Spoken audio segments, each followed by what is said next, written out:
My recipe channel అండి. నేను అరిసెలు తయారు చేస్తున్నాను. అరిసెలు తయారు చేసి ఇది సేరు డబ్బా అండి. దీంతో నేను 11 కేజీలు బియ్యం పోసుకున్నానండి. 24 గంటలు నానబెట్టుకున్నానండి. మనం 24 గంటలు నానబెట్టినప్పుడు మధ్యలో ఒక 5 గంటలకి అట్లా మనం బియ్యం కడుక్కుంటూ ఉండాలండి.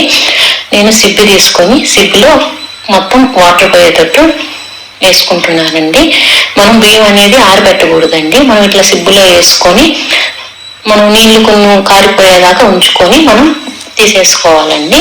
మనం బియ్యం అనేది ఎక్కువసేపు ఆరబెట్టకూడదు. మనం సిబ్బిలోనే నీళ్ళలోంచి తీసి సిబ్బిలో వేసుకొని మనం అప్పుడు టిఫిన్ తీసుకొని టిఫిన్లో వేసేసుకోవాలండి. బియ్యం మొత్తం ఇలాగే చేసుకోవాలి. నేను ఇప్పుడు టిఫిన్లో వేసుకుంటున్నానండి. మిషన్కి ఇచ్చి పంపించాలి కాబట్టి టిఫిన్ అయితే బాగుంటుంది. అంతా బియ్యం అంతా ఇట్లాగే వేసుకుంటున్నానండి. మొత్తం ఇట్లాగే వేసేసుకొని నేను 11 కేజీలు బియ్యానికి 6 కేజీలు బెల్లం వేసానండి. 11 కేజీలు ఎందుకు వేసానంటే ఒక్కొక్క బెల్లము పిండి ఎక్కువ పడుతుందండి. మనం ఎగస్ట్రాని పెట్టుకోవటము మేలండి. ఇది 6 కేజీల బెల్లం అండి. 6 కేజీల బెల్లాన్ని ఇది పాకం బెల్లం అండి. మనం దంచుకోవాలండి.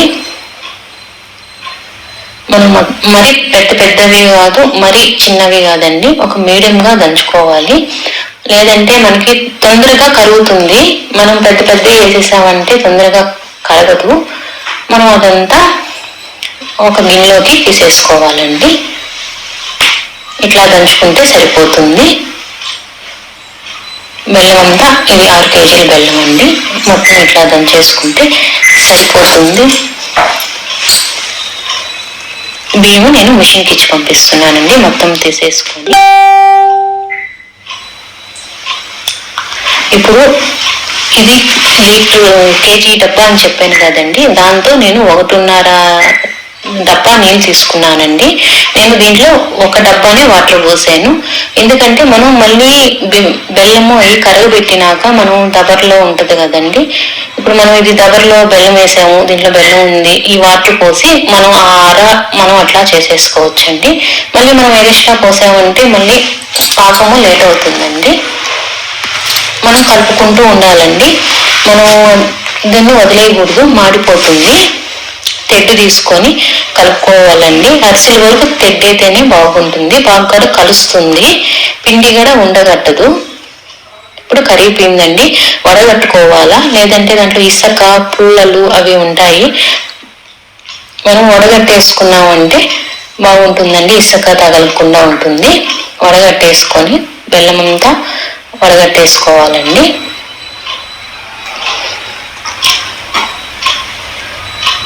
చెత్త అంతా వచ్చేస్తుందండి.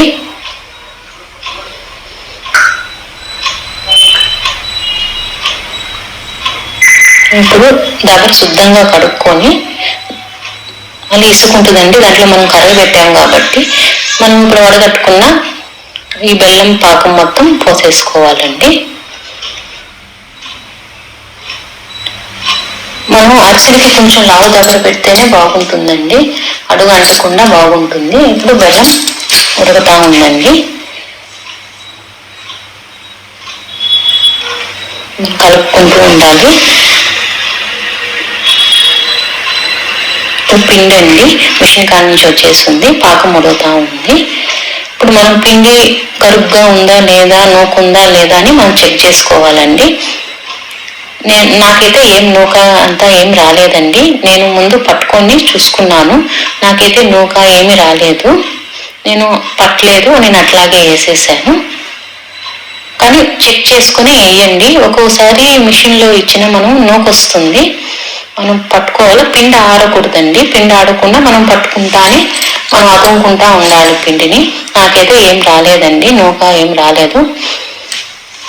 ఇప్పుడు పాకం ఉడుకుతా ఉందండి. మనం కొంచెం పెద్ద దగ్గరే పెట్టుకోవాలండి. పాకము ఉడికి పైకి వస్తూ ఉంటుంది కదా. ఇప్పుడు గసగసాలు నేను 200 గ్రాములు తీసుకొని గసగసాలు తీసుకున్నానండి. ఇది పాకం ఇంకా రాలేదండి, నేను చెక్ చేసుకుంటున్నాను. ఇది లేత పాకం ఉంది, నేను కొంచెం ముద్ర పాకమే పడుతున్నాను. ఇప్పుడు పాకం చెక్ చేస్తున్నాను రెండోసారి. ఇప్పుడు పాకం వచ్చేసిందండి. మనం ఇటు ముద్ద చేయగానే పాకం అనేది వచ్చేయాలండి. మనం ప్లేట్ కొట్టినప్పుడు సౌండ్ అనేది రావాలండి. నేను ఇప్పుడు గసగసాలు వేసేసుకుంటున్నానండి. వేసేసి మనం కలుపుకోవాలండి పాకంలోను. ఇప్పుడు మనం లోపల కింద దింపుకొని ఇప్పుడు మనం పిండి వేసుకోవాలండి. పిండి బాగా కలుపుకోవాలండి, లేదంటే ఉండగడుతుంది. మనం బాగా కలుపుతూ ఉండాలి, ఆపకూడదు. మనం ఎంత పిండి పడితే అంత పిండి వేసేసుకోవాలి. నాకు 6 కేజీలు బెల్లానికి నాకు 10 కేజీలు పిండి పట్టిందండి. నేను 11 కేజీలు పిండి పోసాను కదా, నాకు 10 కేజీలు పట్టిందండి. కలుపుతూ ఉండాలండి. మనం ఆపామంటే ఉండగడుతుందండి. ఆపకుండా కలుపుకుంటూ ఉండాలి. ఎంత పిండి పడితే అంత వేసుకోవాలి. నాకు ఈ 6 కేజీల బెల్లానికి ఆ పిండికి నాకు తీపి కూడా సరిపోయిందండి. అంతా అట్లా వేసుకొని కలుపుకోవాలండి. నేను కొంచెం టైట్గానే పెట్టుకున్నానండి, ఎందుకంటే నేను పూరీ చేసే ప్రెస్తో నేను చేసుకుంటాను కాబట్టి నేను కొంచెం టైట్గానే పట్టుకున్నాను. ఆయిల్ పోయాలండి. ఆయిల్ పోస్తే పిండి అనేది ఆరదండి, లేదా పిండి పైన ఆరిపోతుంది. మనం ఆ పిండికి సరిపోయేంత ఆయిల్ పోసుకోవాలి. పోసేసుకొని ఇప్పుడు బాండలు పెట్టుకొని దాంట్లో ఆయిల్ పోసుకొని బాగా వేడెక్కనియాలండి ఆయిల్. ఇప్పుడు మనం అంత లోపల అరిసెలు చేసి పెట్టుకోవాలండి. మనం ఉండలు చేసి పెట్టుకుంటే గబాన్ అవుతుంది. ఉండలు చేసుకొని కింద కవర్ వేసి ఆయిల్ పూసి నేను మన సైజు, మనకి ఎంత సైజు కావాలో అంత సైజు చేసుకోవాలండి. నేను ఇట్లా అన్నీ చేసుకున్నానండి.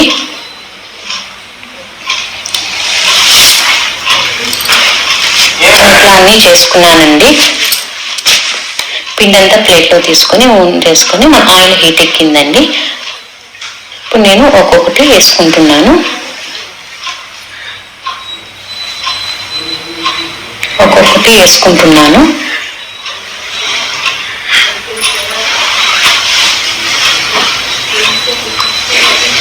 వేసుకొని మనం ఒక్కొక్కటి నిదానంగా వేసుకోవాలండి. అరిసె తొందరగా కాలిపోతుంది. గోల్డ్ కలర్ వచ్చేదాకా ఉంచుకోవాలండి.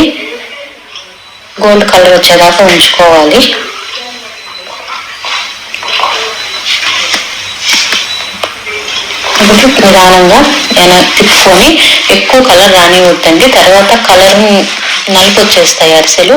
ఈ గోల్డ్ కలర్లో వస్తే సరిపోతుంది.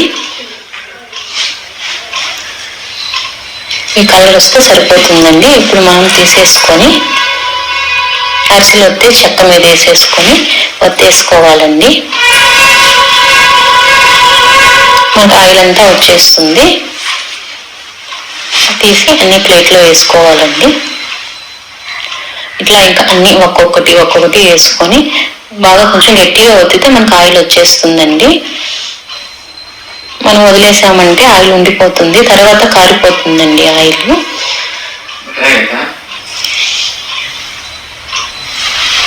ఇట్లాగా అన్ని మనం వేసుకొని ఒక్కొక్కటి 2 3 అంటే ఒత్తే వాళ్ళు దాన్ని బట్టి మనం వేసుకోవాలండి. మనం ఎంత స్పీడ్గా ఒత్తుతుంటారో అంత వేసుకోవాలండి. ఒక్కొక్కటి కూడా వేసుకోవచ్చు, అంటే ఒత్తే వాళ్ళు ఉన్నారు కాబట్టి మనం 2 3 వేసుకొని కాల్ చేసుకోవచ్చండి.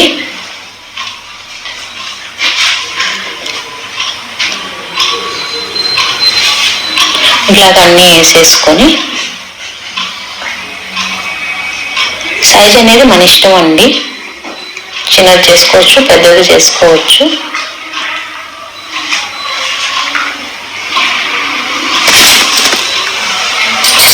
సైజ్ అనేది మన ఇష్టము.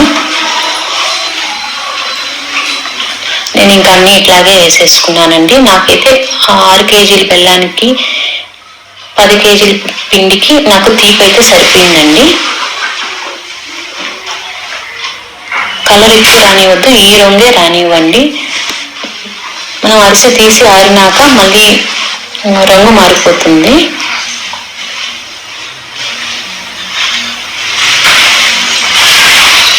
అన్నీ అట్లాగే ఒత్తేసుకొని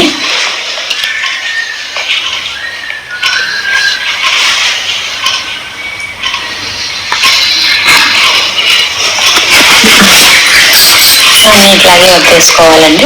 ఇప్పుడు మనం గట్టిగానే ఉంటే గడ్డి మీద ఆరేసుకోవచ్చండి. నేను గడ్డి మీద ఆరేసుకున్నాను.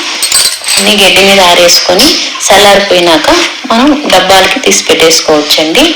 గడ్డి మీద అంటే అప్పుడు మా నాన్నమ్మలు మా అమ్మమ్మలు అందరూ గడ్డి మీదే ఆరేసేది. నేను అట్లాగే ఆరేస్తూ ఉన్నానండి. మా అత్తయ్య గారు అట్టే గడ్డి మీద ఆరేయించేది. అందుకని నేను గడ్డి మీద ఆరేస్తున్నాను. మీకు గడ్డి లేకపోతే మామూలుగా కూడా